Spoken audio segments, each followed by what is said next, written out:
Hello everyone, आज का topic है मिल्किन ऑयल ड्रॉप एक्सपेरिमेंट। तो मिल्किन कौन थे? मिल्किन वो साइंटिस्ट थे जिन्होंने ये बताया कि किसी भी पर्टिकुलर इलेक्ट्रॉन पे चार्ज कितना होता है, और उन्हीं के फ्रेंड थे कौन? हार्वे फ्लेचर, जिनका भी काफ़ी कंट्रीब्यूशन रहा इलेक्ट्रॉन पे चार्ज कैलकुलेट करने में। क्लियर हुआ? तो Millikan oil drop experiment is basically used to determine charge on oil droplet containing electron. अब इस एक्सपेरिमेंट को परफॉर्म कैसे किया गया, आइए वो देखते हैं। अगर आप इस कंटेनर को देखो तो यहाँ पर एक पॉजिटिव इलेक्ट्रोड है जिसको हम लोग कहते हैं एनोड, और यहाँ पर है एक नेगेटिव इलेक्ट्रोड जिसको हम लोग कहते हैं कैथोड। क्लियर है? अब ये जो पॉजिटिव इलेक्ट्रोड है इसको हम लोग परफोरेटेड एनोड कहते हैं। रीजन ये है कि इस पॉजिटिव इलेक्ट्रोड में क्या है? होल है। और यहाँ पर ये जो आपको दिख रहा है इसको हम लोग कहते हैं एटोमाइजर। एटोमाइजर के थ्रू हम लोग यहाँ से ऑयल ड्रॉपलेट को स्प्रे करेंगे। ऑयल ड्रॉपलेट को स्प्रे करेंगे। अब क्वेश्चन पुटअप ये होता है कि हम इसे एटोमाइजर कहते क्यों हैं? क्योंकि इस एटोमाइजर के थ्रू जिस ऑयल ड्रॉपलेट को हम स्प्रे करते हैं वो ऑयल ड्रॉपलेट हमें एटम के फॉर्म में मिलते हैं। किस फॉर्म में मिलते हैं? एटम के फॉर्म में। क्लियर हुआ? तो जब हमने यहाँ से ऑयल ड्रॉपलेट स्प्रे किया तो वो इस पॉजिटिव इलेक्ट्रोड से पास होके कहाँ आ रहे हैं? पॉजिटिव और नेगेटिव इलेक्ट्रोड के बीच में। और इस पॉजिटिव इलेक्ट्रोड और नेगेटिव इलेक्ट्रोड के बीच में क्या है? गैस है। तो ये जो गैस होती है जब ये एक्स रे से स्ट्राइक होती है तो ये क्या करती है? ये इलेक्ट्रॉन को एमिट करती है। किसको एमिट करती है? इलेक्ट्रॉन को। एज वी ऑल नो कि जो एक्स रेज होती हैं ये क्या होती है? ये हाई एनर्जी रेडिएशन रेज होती हैं। हाई एनर्जी रेडिएशन रेज होती हैं। क्लियर हुआ? तो उसके थ्रू क्या होता है?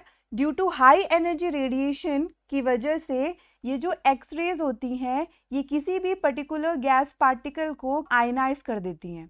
जैसे कि अगर मान लो मैंने एक गैस ली H2 और मैंने इसे एक्स रे से इन्फ्लुएंस किया तो मुझे क्या मिल जाएगा? मुझे मिल जाएगा 2H++ 2 इलेक्ट्रॉन। मतलब एक्सरेज की प्रेजेंस में इलेक्ट्रॉन को एनर्जी मिलती है और इलेक्ट्रॉन को एनर्जी मिलने की वजह से वो एटम से बाहर आ जाता है, और जब वो एटम से बाहर आता है तो वो इन ऑयल ड्रॉपलेट के साथ जाके कंबाइन हो जाता है। क्लियर हो गया? ठीक है। तो अगर जब इलेक्ट्रॉन एटम से बाहर आया और जब वो ऑयल ड्रॉपलेट के साथ कंबाइन हुआ तो जब मैं उस ऑयल ड्रॉपलेट को मैग्नीफाई करूंगी तो मुझे वो ऑयल ड्रॉपलेट कुछ इस तरीके से दिखाई देगा। क्लियर हुआ? तो ये हमारा ऑयल ड्रॉपलेट कैसा हो जाएगा? ये हो जाएगा हमारा चार्ज्ड ऑयल ड्रॉपलेट। यहां तक सबको क्लियर है?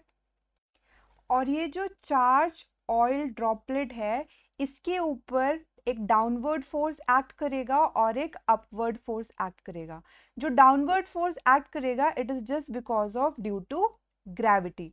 तो ग्रेविटी की वजह से जो डाउनवर्ड फोर्स एक्ट करेगा उसको हम लोग क्या बोलेंगे? mg। और अपवर्ड फोर्स किसकी वजह से? जो आपका इलेक्ट्रॉन है ये नेगेटिवली चार्ज है और ये जो प्लेट है ये कैसी है? ये पॉजिटिवली चार्ज है। तो इन दोनों के बीच में क्या होगा? Electrostatic force of attraction. तो वो फोर्स कौन सा निकल कर आएगा? Fe इक्वल्स टू, यहाँ पे जो स्मॉल e है वो इंडिकेट कर रहा है इलेक्ट्रॉन के चार्ज को, और कैपिटल E क्या कर रहा है? इलेक्ट्रिक फील्ड को इंडिकेट कर रहा है। क्लियर हुआ? तो जो फोर्स अपवर्ड लग रहा है और जो फोर्स डाउनवर्ड लग रहा है हमें इसे बैलेंस्ड करना है। बैलेंस करने के लिए हमें इलेक्ट्रिक फील्ड इस तरीके से अप्लाई करनी है कि ये जो चार्ज्ड ऑयल ड्रॉपलेट है ये क्या हो जाए? ये स्टेशनरी हो जाए। और इस स्टेशनरी चार्ज ऑयल ड्रॉपलेट को हम किससे ऑब्जर्व करेंगे? इस माइक्रोस्कोप से। उसके बाद इलेक्ट्रॉन पे जो चार्ज निकल कर आएगा उसे हम मैथमेटिकली कैलकुलेट करेंगे इन दोनों बैलेंस्ड फोर्सेस के थ्रू। क्लियर हुआ? अब जैसे कि मैं आपको पहले ही बता चुकी हूं कि जो अपवर्ड फोर्स है और जो डाउनवर्ड फोर्स है वो क्या हो गए? बैलेंस हो गए। क्लियर है? तो अपवर्ड फोर्स कितना आ रहा है? Small e into capital E। Small e is the charge on electron and capital E is the electric field which is applied. और जो आपका डाउनवर्ड फोर्स है that is just because of gravity which is equal to mg। तो यहाँ से जब ये force balanced हो गया तो मैं लिख सकती हूँ upward force is equal to downward force, और ये रहा इनकी वैल्यू। तो ये जो इनकी वैल्यू निकल कर आई है E dot e is equal to mg, तो यहाँ से हमें चार्ज ऑन इलेक्ट्रॉन पता चल जाएगा। वो किसके इक्वलेंट हो जाएगा? वो इक्वलेंट हो जाएगा mg अपॉन ई के। तो यहाँ से जो वैल्यू निकल कर आती है that is approximately equal to -1.59 into 10 to the power -19 coulomb, जिसको हम -1.6 into 10 to the power -19 coulomb भी लिख सकते हैं राउंड ऑफ करके। क्लियर हुआ?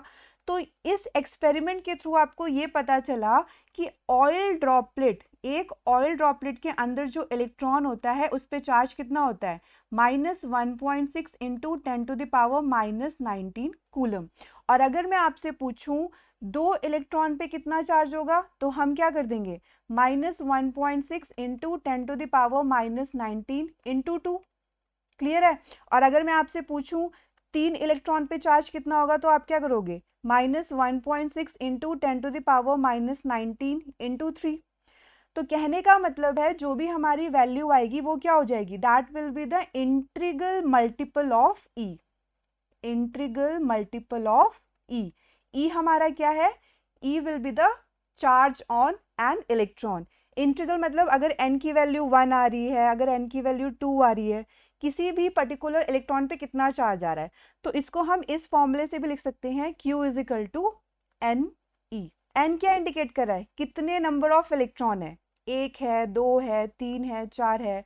और ई क्या इंडिकेट कर रहा है? ई इंडिकेट कर रहा है चार्ज ऑन एन इलेक्ट्रॉन, जिसकी वैल्यू कितनी होती है? -1.6 into 10 to the power -19 coulomb.